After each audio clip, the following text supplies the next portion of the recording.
Hi, everybody. It is such a gift to be here with all of you in this beautiful space and with such talented and thoughtful and smart and beautiful leaders. And so we're incredibly grateful to be here, especially when the decisions that we're making every day are things like, do I do another spa treatment or do I head to yoga, right? And that is so important because research shows us that we make more than 30,000 decisions a day. As women leaders, that means that we're making decisions that impact tens of thousands of students' lives, our staffs, our families, ourselves. In fact, we spend time, more than 200 decisions every day about food alone, which is probably why it feels so soul-crushing at the end of the day when our partner lovingly turns to us and says, "What would you like for dinner?" "I don't know, can't you just decide?" Right?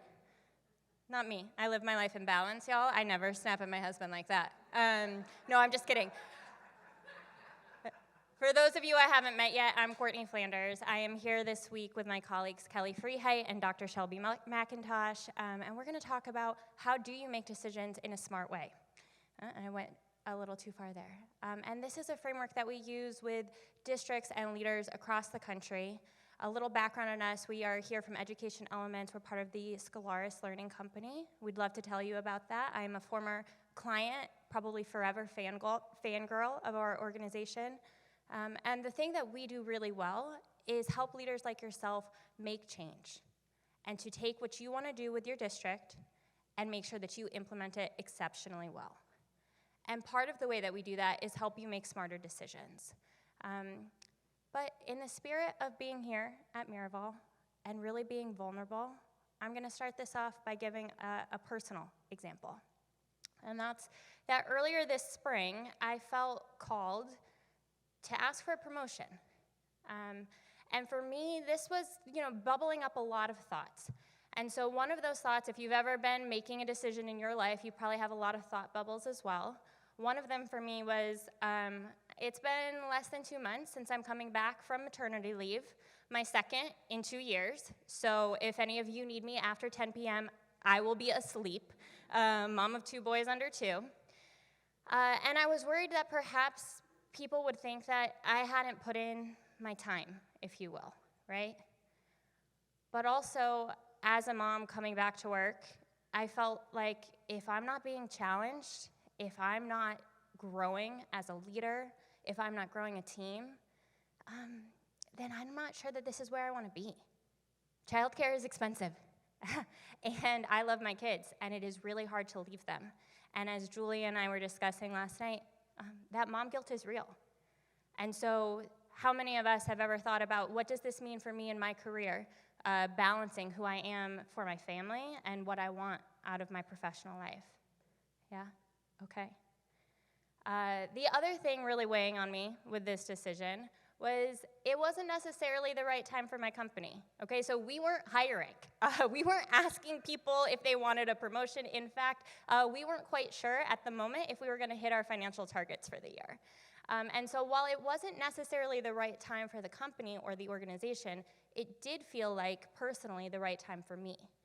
Because while as an organization we weren't quite sure where we were yet, I knew where I was. And where I was exceeding my targets. How many of you have ever been in a spot where you're not sure if the next move is right for your organization, but it's starting to feel like it needs to be time for you? Yeah.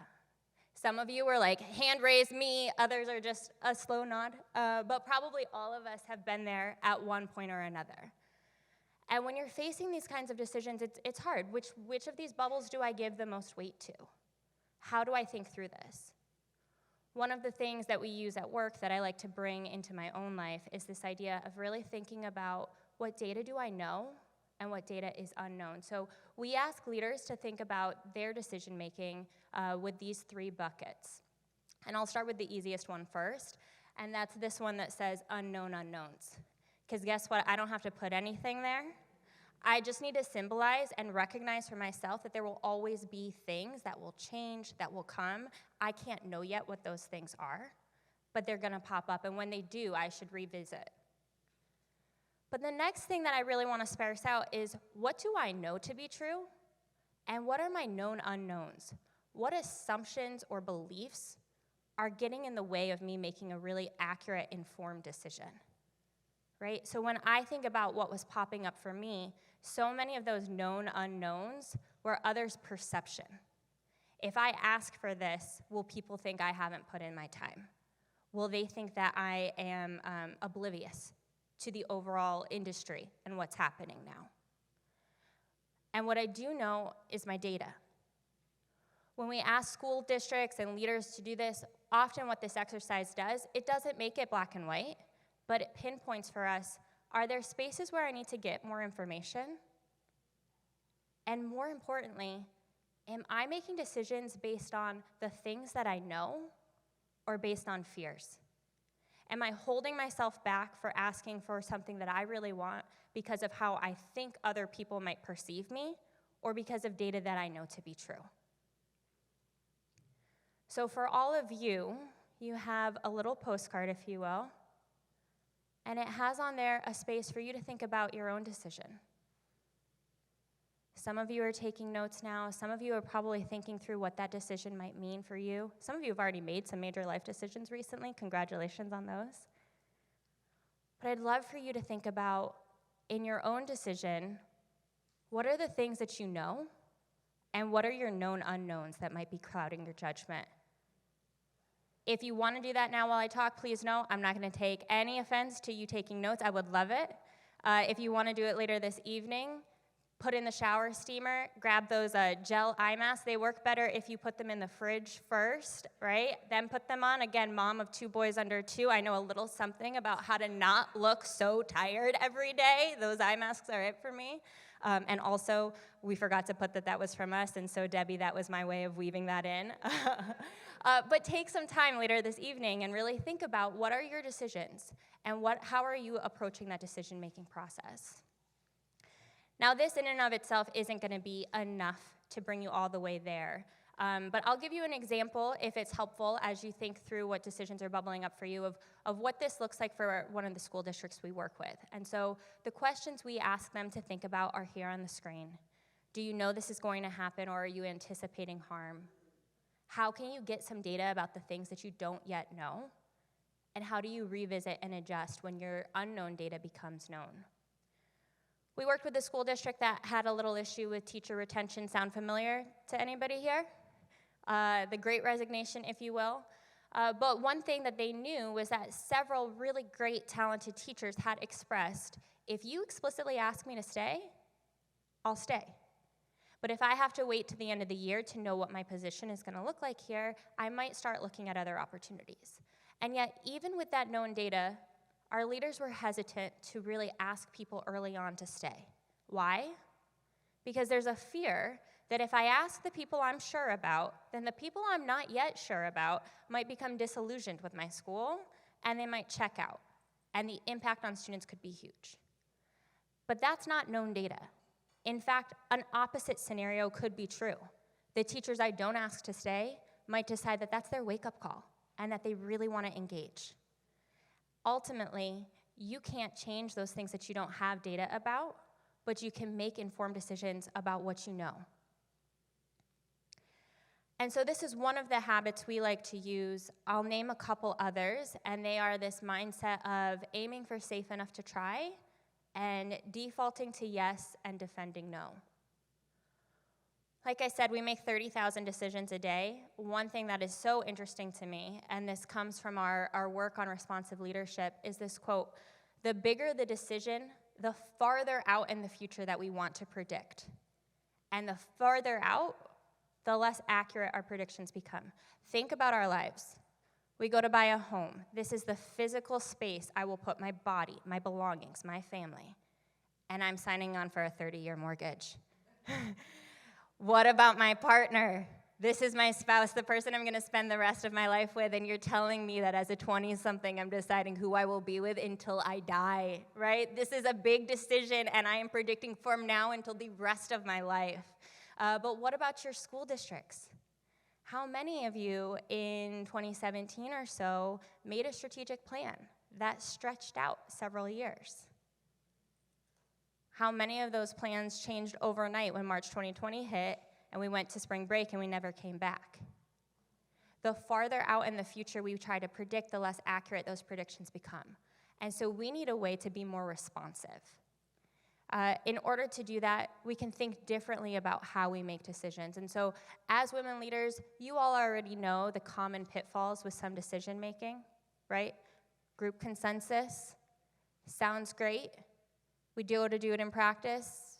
Nobody quite feels like they got what they wanted out of the situation, not to mention it takes a really long time.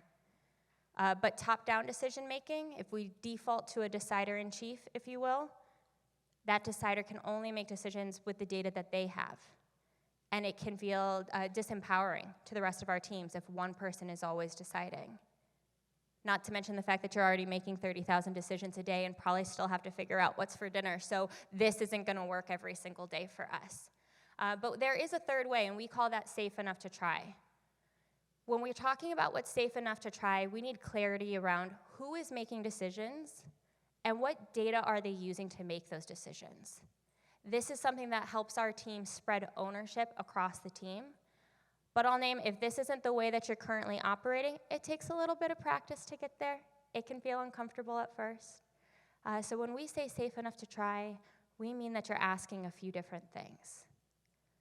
So first, you're thinking about, is the decision I'm about to make, is the way that we're moving forward, is that good enough for now based on what we currently know? You're going back to that idea of known and unknown data.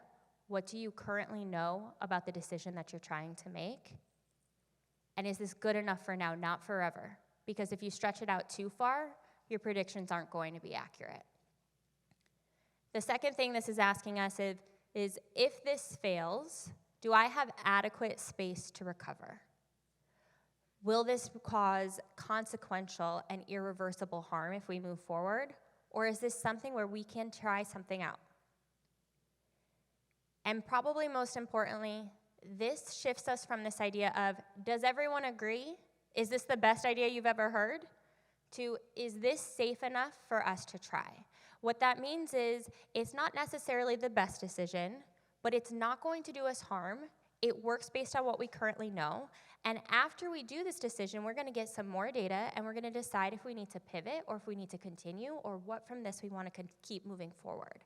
It empowers our team to take action because we're not stuck in countless debates that become philosophical around what do we want to do and how do we want to approach it. We are pushing ourselves to thinking, is this good enough for now? And can we move forward? Is it safe enough to try? So there are a couple of language shifts that come along with this. Safe enough to try really shifts into action making, but it doesn't work unless the second bullet point is true, which is the default action is yes. If it feels like it could be safe enough to try, then you can move forward with those ideas.